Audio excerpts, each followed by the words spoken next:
സമയങ്ങളിൽ ഉമ്മാടെ ബെഡ്റൂമിൽ കയറണമെങ്കിൽ അനുവാദം ചോദിക്കണം. ആരാ പറയുന്നത്? അള്ളാഹുവിന്റെ വിശുദ്ധ ഖുർആൻ. അള്ളാഹു പഠിക്കാൻ ഭാഗ്യത്തിനുമാറാകട്ടെ. ആ 3 സമയം എപ്പോഴാ?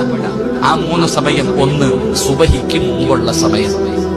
എന്റെ പ്രിയമുള്ള സഹോദരങ്ങളെ, 1 സുബഹിക്ക് മുമ്പ്, 2 നട്ടുച്ച സമയം, 3 രാത്രി. ഈ 3 സമയങ്ങളിൽ ബെഡ്റൂമിൽ കയറണമെങ്കിൽ അനുവാദം ചോദിക്കണം പ്രായപൂർത്തി ആകാത്ത മക്കൾ. കാരണം എന്തെന്നറിയോ? എന്റെ പ്രിയപ്പെട്ട സഹോദരങ്ങളെ, സുബഹിക്ക് മുമ്പ് പാപ്പായുമായി കിടന്നുറങ്ങണ രംഗമെന്ന് സങ്കല്പിക്ക്.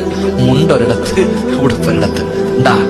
കിടന്നുറങ്ങുമ്പോ ആ രാവിലെയുള്ള സമയത്ത് ആദ്യം എഴുന്നേറ്റിട്ട് മുണ്ട തിരയണം. അള്ള ഇവിടെ ഉണ്ടായിരുന്നു. ഇത് അവസ്ഥ. പാപ്പാടെ ഉമ്മാടെ രംഗം ഞാൻ പറയണില്ല. അതുപോലെ തന്നെ ഉച്ചയ്ക്ക് ഭക്ഷണമെല്ലാം കഴിച്ചു കഴിയുമ്പോ നല്ല ചൂടാ. അള്ളാഹു എല്ലാം ഭാര്യ വലിച്ചൊരു 7 പറഞ്ഞിട്ട് ഭാര്യയും ഭർത്താവും റൂമിന്റെ അകത്ത് കിടക്കാം. രാത്രി ഇശാ കഴിഞ്ഞിട്ട് ബെഡ്റൂമിന്റെ അകത്ത് കയറി ഭാര്യയും ഭർത്താവും കിടക്കാം. ഈ 3 സമയത്ത് ഒരു 5 വയസ്സുള്ള മോൻ, ഒരു 7 വയസ്സുള്ള